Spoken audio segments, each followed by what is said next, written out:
meus amores, tudo bem com vocês? A tia está bem e se cuidando, tá? Espero mesmo para vocês. Eu espero que estejam bem, cuidando do papai e da mamãe, ajudando nas tarefas, estudando, tá bom? Bem-vindos a mais uma aula de português. A tia quer que vocês observem esse poema aqui, olha. O nome do poema é Lírios de Pães. Antes da gente começar a leitura, a tia vai explicar que cada linha de um poema é chamado de versos. De verso. Um grupo de versos é chamado de estrofe.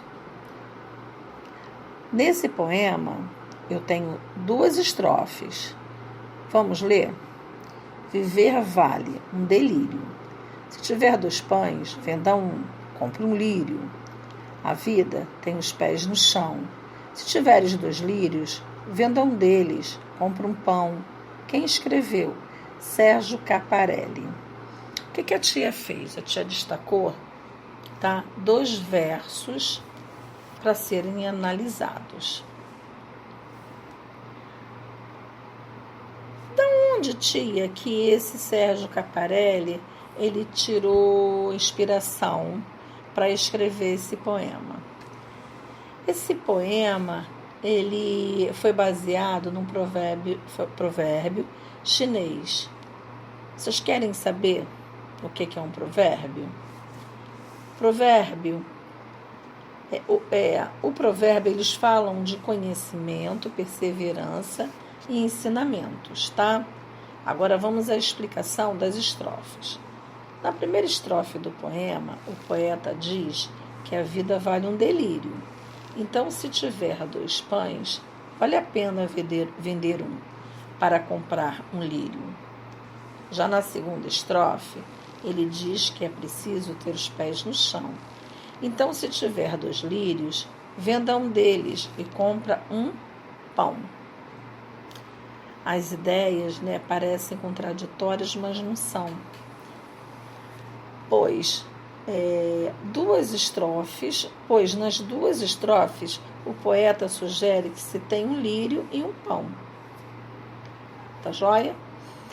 Eu já havia falado dos versos destacados, e me emendei na explicação do provérbio, da inspiração do poeta para escrever o poema. Então, vamos lá. Nos 2 versos, eu tenho 2 formas verbais destacadas. No primeiro, é a forma verbal tiver, e a segunda é a forma verbal tiveres. O que elas expressam? Quem disse que ela expressa uma incerteza ou uma hipótese, acertou. Tá legal? As formas verbais expressam incerteza e hipótese. E quanto ao tempo? Futuro. Sim, algo que ainda vai acontecer. Nesse caso, as formas verbais estão no modo subjuntivo. Vamos saber o que é o modo subjuntivo? O modo subjuntivo expressa uma hipótese, dúvida, incerteza e possibilidade. Tá joia? Ficou claro para vocês? Se a gente fosse falar um pouquinho mais sobre o poema, quantos versos eu tenho na primeira estrofe? 5 versos, muito bem. E na segunda, 5 também, tia Kátia. Então, é um poema com 10 versos, divididos em 2 estrofes. Agora, tia quer que vocês observem aqui essa imagem. São 2 personagens conversando e eles estão olhando o que, tia Kátia? Estátua da Liberdade. Muito bem. Então, o primeiro diálogo, né? O primeiro balão de fala é assim: Fido, essa é a Estátua da Liberdade. Aí o Fido responde: imagina se ela fosse em São Paulo. Aí vem o pensamento dele: como estaria a imagem? Toda pichada, né? É inacreditável, mas é verdade.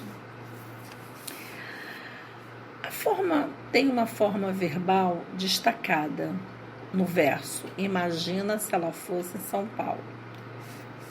A forma verbal em destaque dá uma ideia de presente, passado ou futuro, gente. Quem respondeu passado acertou. Fosse, né? Acertou. Aí vem assim, abaixo, os tempos verbais que compõem o modo subjuntivo. São 3: presente, pretérito e o futuro. Na conjugação do presente, eu tenho que colocar antes do pronome que ou talvez, do pretérito se e do futuro quando. A tia preparou, tá? Um slide para ficar, para vocês entenderem melhor, para ficar mais esclarecido. Olha só esse modelo aqui, ó, modelo dos tempos verbais do subjuntivo. É o verbo estudar conjugado. No presente do subjuntivo: que eu estude, que tu estudes, que ele estude, que nós estudemos, que vós estudeis, que eles estudem. Pretérito imperfeito: se eu estudasse, se tu estudasses, se ele estudasse, se nós estudássemos, se vós estudasseis, se eles estudassem.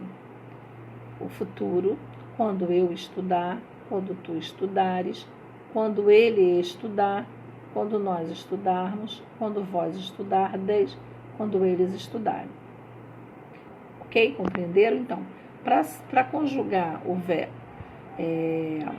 os tempos verbais no modo subjuntivo, eu tenho que acrescentar antes do pronome, no caso do presente, o que, eu, talvez, do pretérito imperfeito se e no futuro quando, tá? Vamos treinar? Vamos ver, né? A tia vai fazer junto com vocês. Então, vamos treinar. Aí vem assim, olha, a tirinha do Calvin. A tirinha vem assim, ele conversando com o Haroldo. O Calvin fala para o Haroldo: me ajuda com a lição de casa. O que é um pronome? Vou repetir, tá? A tia errou na entonação. Me ajuda com a lição de casa. O que é um pronome? Haroldo responde: é um nome que não é mais amador. Aí houve um silêncio. O Calvin, no último quadrinho, ele comenta: talvez eu ganhe um ponto por originalidade.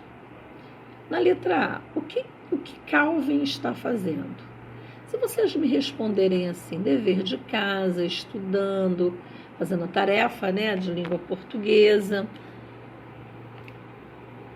Na letra B, de acordo com a fala do menino no primeiro quadrinho, qual é a sua dificuldade no momento? O que ele não sabe? Perguntou o amigo. Que é um pronome, certo? Em que tempo e modo está a forma verbal ganhe? Lá no último quadrinho. Em que tempo e modo? Quem disse que está no presente do subjuntivo acertou. Muito bem. Na letra D, o que ela expressa em relação ao que é dito? Ela expressa uma ação presente para indicar desejos e hipóteses, tá, gente? Agora nós vamos para o exercício. É bem assim, ó. Exercício. Agora é com vocês, hein? A tia só vai explicar. Eu fiz o primeiro exercício. Só para vocês entenderem, seguir o modelo. Os verbos destacados nas frases a seguir estão no futuro do subjuntivo. Passe-os para o pretérito imperfeito do subjuntivo, fazendo as modificações necessárias. Eu vou lá no slide do modelo de conjugação, que eu não vou errar. É a letra A. Quando ele chegar, sairemos. O que a tia fez? Pegou o verbo chegar e colocou na conjugação do pretérito imperfeito. Então, ficou assim. Se ele chegasse, sairíamos. Eu tive que fazer uma mudança, tá? No verbo do indicativo. É claro, eu tive que fazer uma concordância. Já o número 2, a tia escolheu uma tirinha e pediu que vocês reescrevessem a fala do primeiro balão, passando para o pretérito imperfeito do modo indicativo. A fala do primeiro balão é essa: às vezes eu fico feliz sem ter motivo. Eu vou pegar o verbo ficar, eu fico. Então, eu vou colocar no pretérito imperfeito do modo subjuntivo. Isso mesmo, eu vou consultar o modelo de conjugação lá no slide da frente, tá? Para fazer a tarefa. Tá joia? Um beijo para vocês. Até a próxima aula.